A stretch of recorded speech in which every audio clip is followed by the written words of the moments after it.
Hello NEET aspirants, welcome back to my channel Biotactics by Kanan Pariyani. आज हम पढ़ेंगे NCERT का पहला chapter that is the living words line by line. NCERT के exact words के साथ ये चैप्टर छोटा जरूर लगता है बट इसमें बहुत सारी ट्रिकी वन लाइनर्स और एनसीईआरटी नीट के फेवरेट क्वेश्चन छुपे हुए हैं। तो चलिए शुरू करते हैं। एनसीईआरटी ओपन करो, हाइलाइटर रेडी रखो और मेरे साथ पढ़ो। सी मैं इस चैप्टर को कुछ अलग वे में पढ़ाना चाहती हूँ। सबसे पहले मैं टैक्सोनॉमिक कैटेगरीज समझाऊंगी जो मैंने पिछले लेक्चर में कवर की थी, और इसके बाद हम लोग what is living and diversity in living world समझेंगे। देखो, अगर मैं बात करूं क्लासिफिकेशन की, तो हमने देखा था कि क्लासिफिकेशन एक सिंगल स्टेप नहीं है। सबसे पहले हमको उस ऑर्गेनिज्म को आइडेंटिफाई करना पड़ता है, राइट, उसको डिस्क्राइब करना पड़ता है। उसके बाद हमें उसका नोमेनक्लेचर करना पड़ता है एंड देन उसका क्लासिफिकेशन होता है। ये हमने बेसिक 4 स्टेप्स पढ़ी थी। तो classification is not a single step, ये इन्वॉल्व करती है हायरकी ऑफ स्टेप्स, ठीक है। इसमें हर स्टेप रिप्रेजेंट करता है रैंक या कैटेगरी।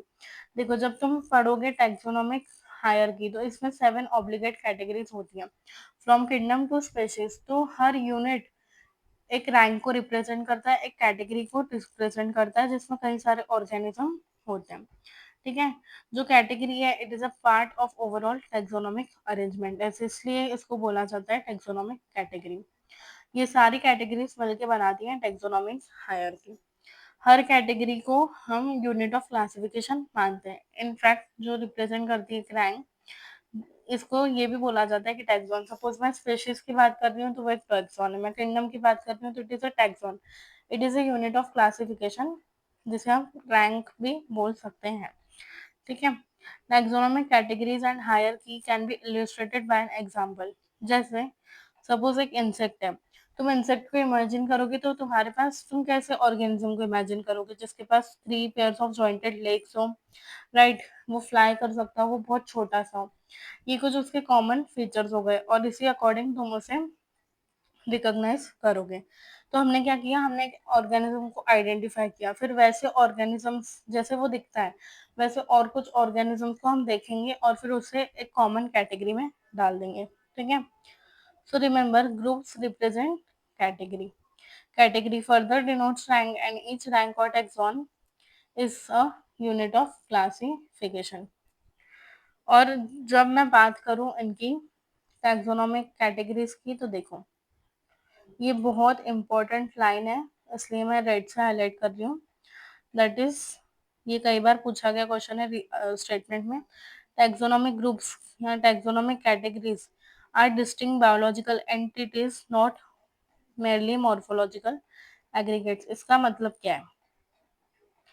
जब हम बात करते हैं इन टैक्सोनॉमिक ग्रुप की, जैसे हमने बात की स्पेशीज की या हमने बात की किंगडम की, तो ये प्रॉपर बायोलॉजिकल यूनिट है। हमने ऐसे ही सिंपली कुछ बाहर से देख के उसको कैटेगराइज नहीं किया है, हमने प्रॉपरली हर एक चीज को अंडरस्टैंड करके ये यूनिट बना है।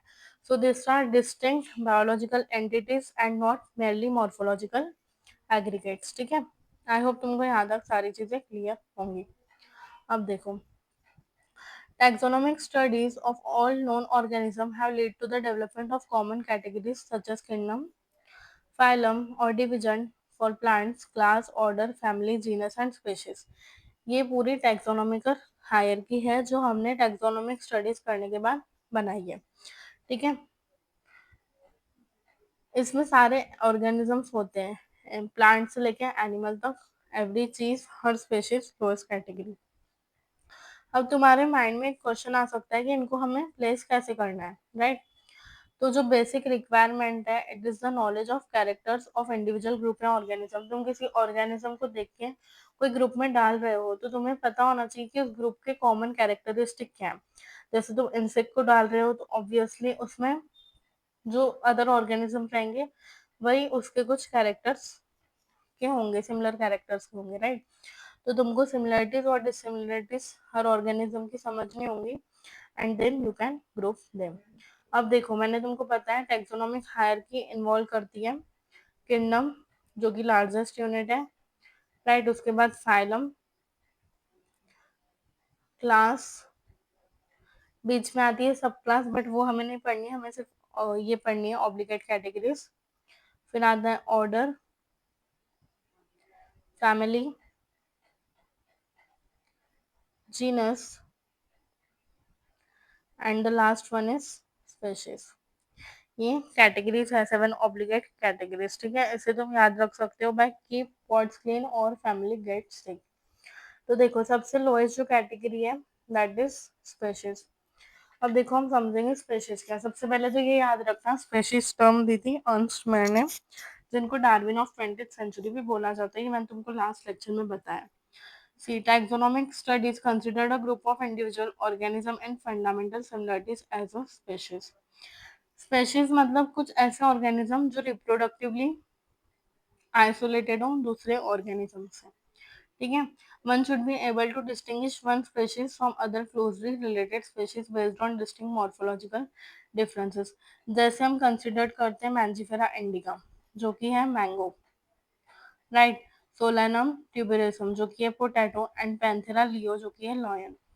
तो इन तीनों के नाम में इंडिका, ये जो इंडिका वर्ड है, उसके बाद सोलानम ट्यूबेरोसम में जो ट्यूबेरोसम वर्ड है, एंड पैंथेरा लियो में जो लियो वर्ड है, राइट। जो स्पेसिफिक एपिथेट है ये वर्ड का, वो रिप्रेजेंट करता है स्पेशीज को। और मैंजिफेरा, सोलानम एंड पैंथेरा क्या है, ये जीनस है यानी जनरा है, and represent another higher level of taxon या फिर कैटेगरी। ये बहुत इंपॉर्टेंट चीज है जिस पे क्वेश्चन आता है।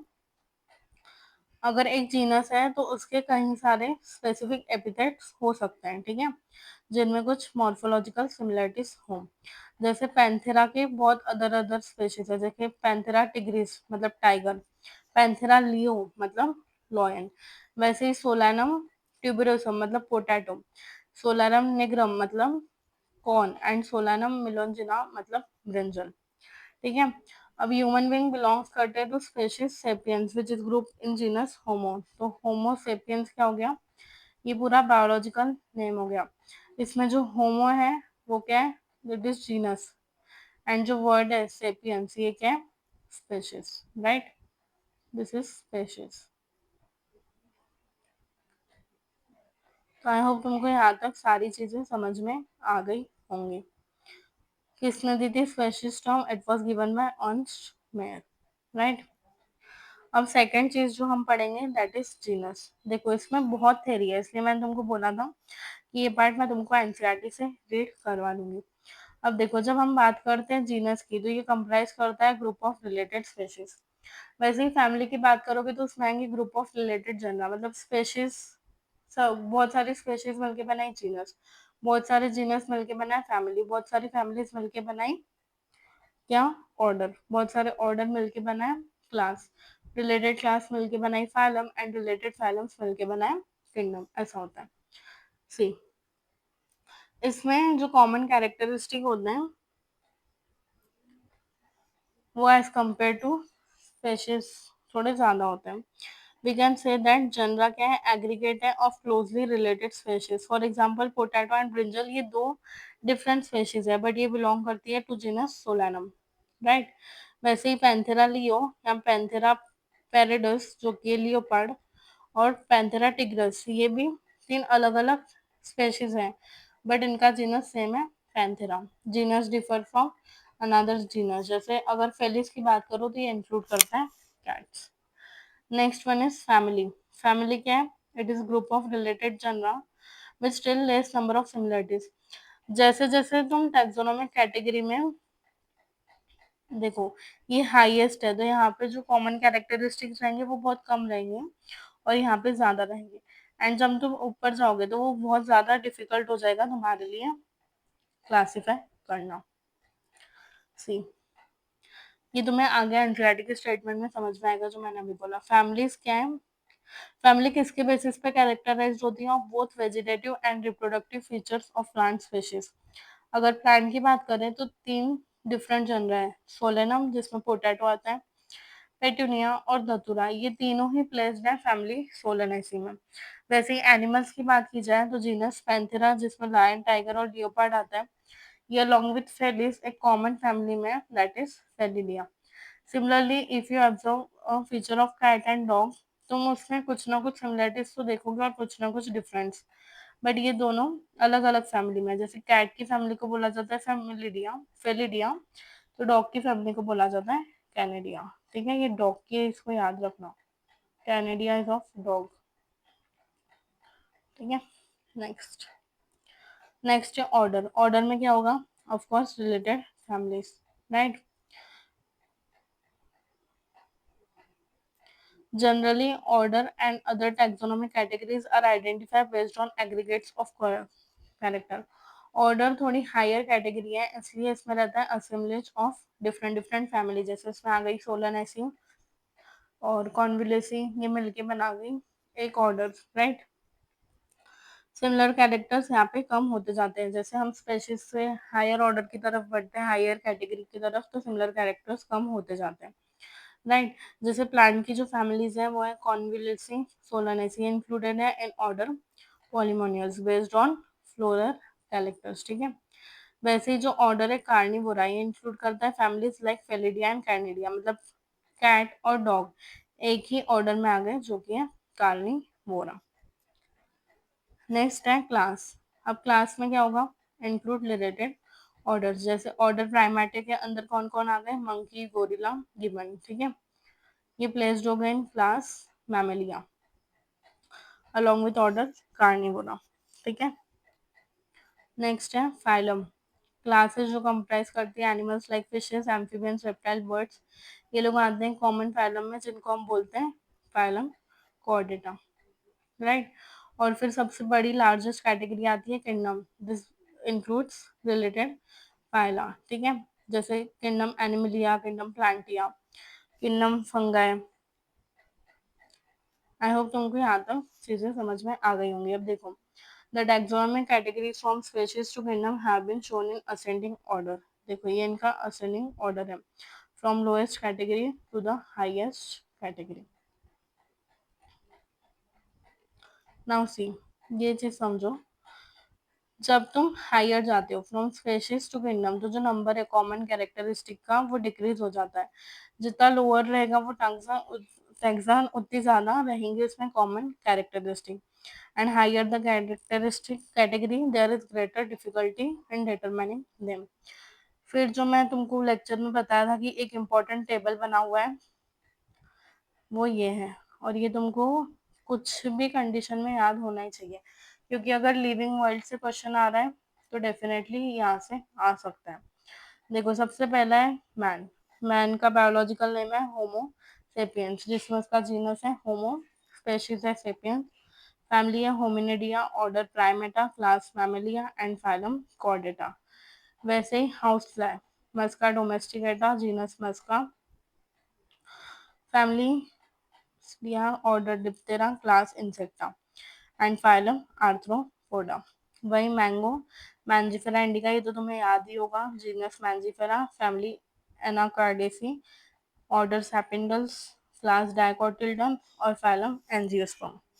वीट में भी फाइलम एंजियोस्पर्म ही है, बट इसकी क्लास है मोनोकोटिल्डन, क्योंकि वो मोनोकोट है।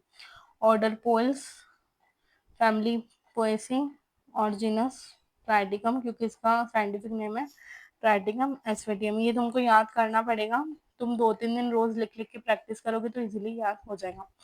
टैक्सोनॉमिकल एड्स वाला जो टॉपिक है ये हमारे सिलेबस में नहीं है, तो हम नहीं पढ़ेंगे। तो आई होप तुमको यहाँ तक टैक्सोनॉमिक कैटेगरी समझ में आ गई होगी जो हमने पढ़ी। इसलिए मैंने तुमको बोला था कि मैं इसे तुम्हें एनसीईआरटी से ही रीड करवाऊंगी, क्योंकि वहीं से समझना बेटर है। तो देखो, मैं तुमको सारी चीजें करवा रही हूँ, आई होप तुमको समझ में आ गई होंगी। फिर देखो, मैं तुमको एक और इम्पोर्टेंट चीज बताई थी अर्नस्ट मेयर के बारे में, जिनको बोला जाता है डार्विन ऑफ 20th सेंचुरी। अब देखो नेक्स्ट, लिविंग वर्ल्ड, राइट। अगर तुम देखोगे तो ये न्यू एनसीईआरटी में नहीं है what is living, but this is included in our syllabus, इसलिए हम पढ़ेंगे। ठीक है, तो देखो, तुमको क्या समझता है व्हाट इज लिविंग से? हमने देखे थे defining characters. See, when we try to define living, we conventionally look for distinctive characteristics exhibited by living organism, जैसे growth, reproduction, ability to sense environment and mount a suitable response come to our mind, ability to self-replicate, self-organize, interact and emergence, right? Her living organism grow करता है, increase in mass and increase in number, ये twin characteristic है of growth. जब हम बात करते हैं multicellular organism की, तो वो ग्रो करता है by cell division. In plants the growth by cell division occurs continuously, but animal में वो डिफाइनिंग टाइम तक ही होती है, राइट।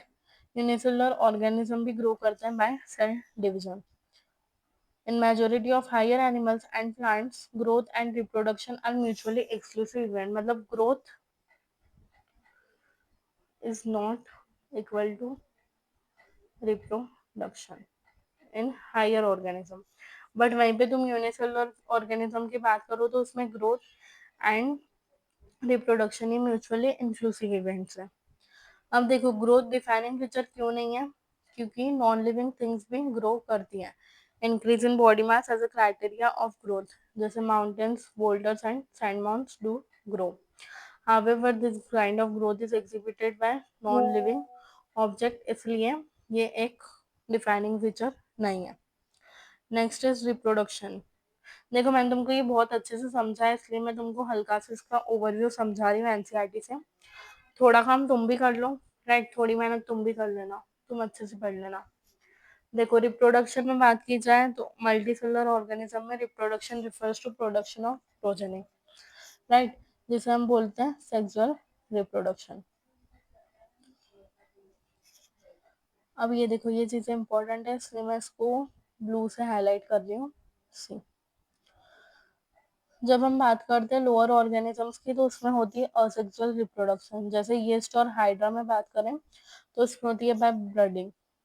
प्लानेरिया में बात करें तो उसमें होता है ट्रू रीजनरेशन, राइट। और अगर बात करें fungi, the filamentous algae and protonema of mosses, ये इजीली मल्टीप्लाई करते हैं बाय फ्रैगमेंटेशन।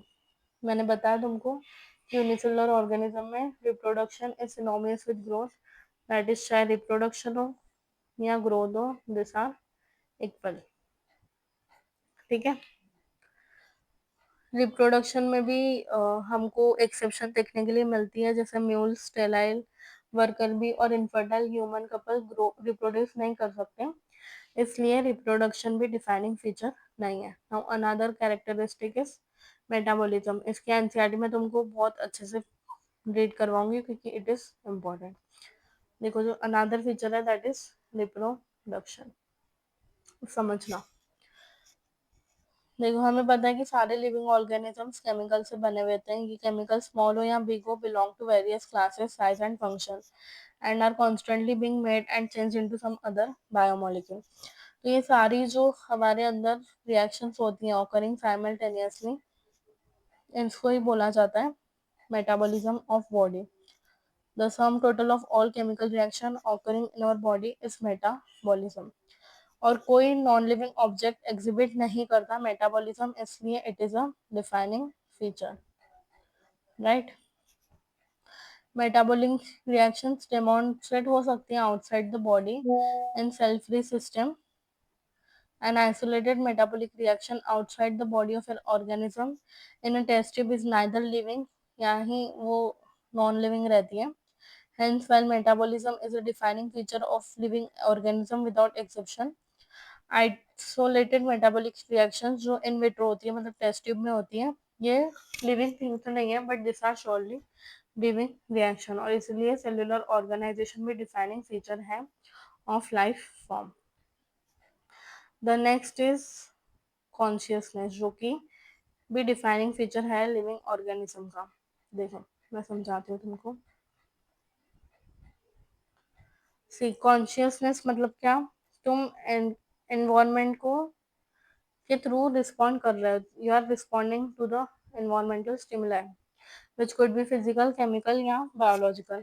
हम एनवायरमेंट को सेंस कर सकते हैं, जैसे समर हो तो हम स्वेट करेंगे, विंटर हो तो हम लोग शिवर करेंगे। तो ये सब क्या है, this is consciousness, right. Plant भी रिस्पॉन्ड करते हैं to external factor like light, water, temperature, other organism, pollutants etcetera.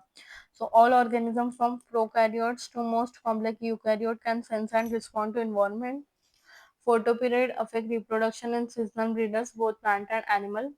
All organism handles chemical in their bodies and इसलिए वो aware रहते हैं खुद के, they are consciousness. बट जब बात करते हैं हम ह्यूमन बीइंग की, तो ये एक ऐसा ऑर्गेनिज्म है जो कि सेल्फ कॉन्शियस रहता है, ठीक है। Next, this is very important. See, जब हम बात करते हैं लिविंग फिनोमिनॉन की, तो ये आती है ड्यू टू अंडरलाइंग इंटरेक्शन। जैसे टिश्यू की बात करें तो वो टिश्यू में प्रेजेंट नहीं है, वो ग्रुप ऑफ सेल्स में प्रेजेंट है, और उसके इंटरेक्शन से हमें टिश्यू की प्रॉपर्टी समझ में आती है, ठीक है। वैसे ही अगर हम बात करें ऑर्गन की, तो that property line tissue. Organ system की बात करें तो वो ऑर्गन से एमर्जेंट होती है, सो इसलिए emergence is also a defining feature of human beings. Biologist story of life on earth, story of evolution of living organism and earth. All living organisms, present, past and future, are linked to one another by sharing a common genetic material, but up to varying degrees, right? Next, diversity in living world. देखो, diversity मतलब क्या, obviously तुम अपनी surrounding में variety of living organism देखते हो, plants, insects, birds और paste, sorry pets, other animals etcetera, ठीक है। तो यही जो है वो biodiversity, that is number of type of organism present on earth, and that is approximately 1.7 to 1.8 million, that is 17 to 18 lakhs।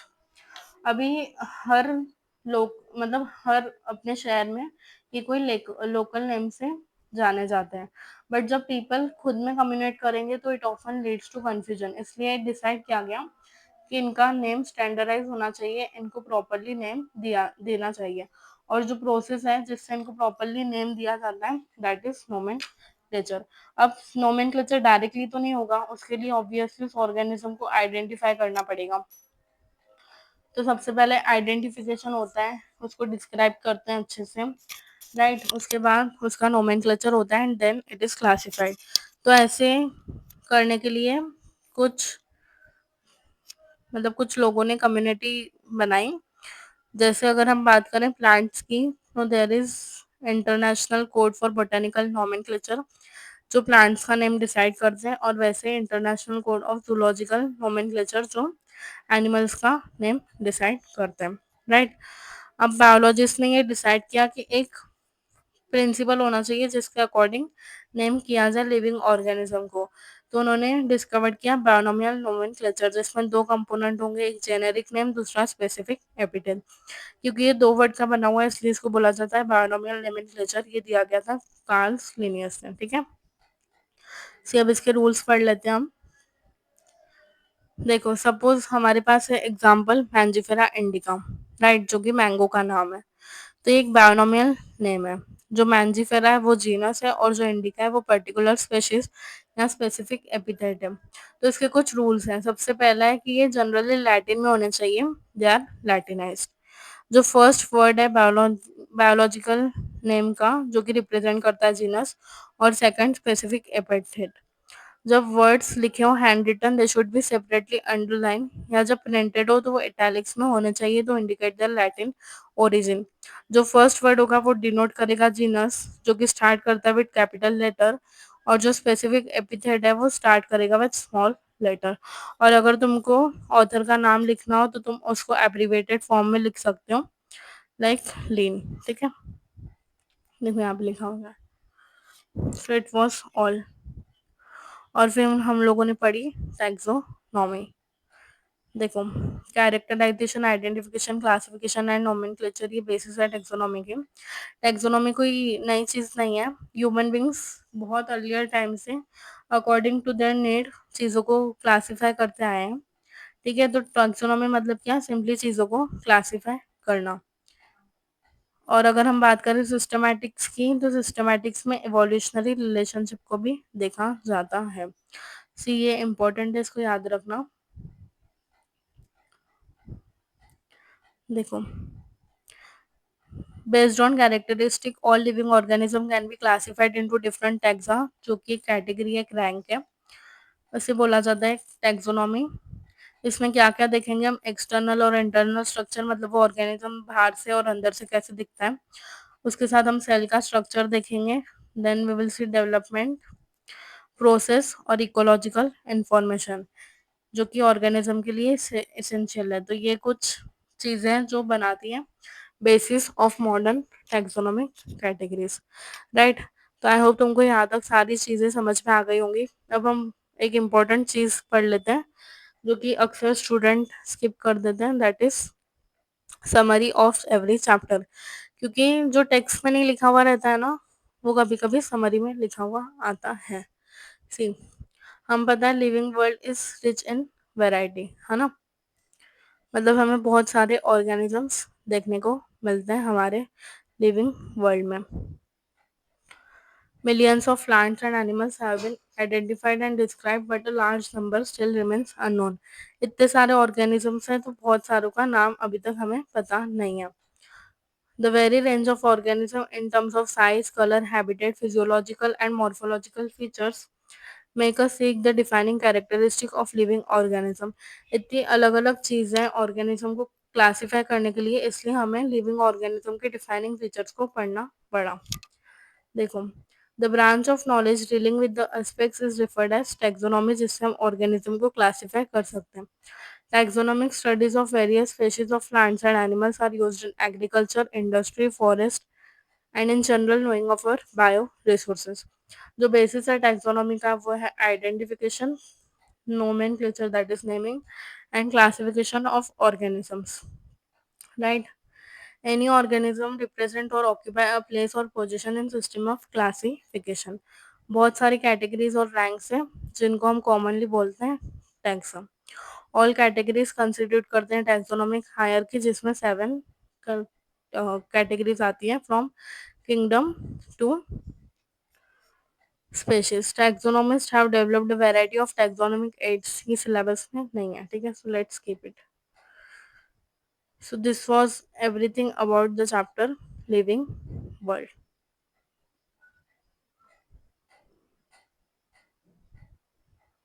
Sorry, you can skip the last paragraph.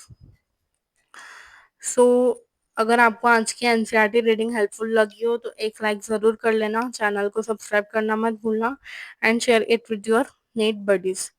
मेरे Telegram channel को join कर लेना, आपको वहाँ पे hand written notes और daily MCQs मिल जाएंगे, लिंक बायो में है।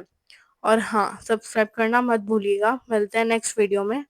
एंड एक और चीज़, that is from Monday we are starting our new chapter, that is biological classification. तो थोड़ा पढ़ लेना तो तुमको और चीज़ें और इजीली चीज़ें समझ में आएंगी। Thank you for watching this lecture. Till then stay consistent and keep learning. Thank you.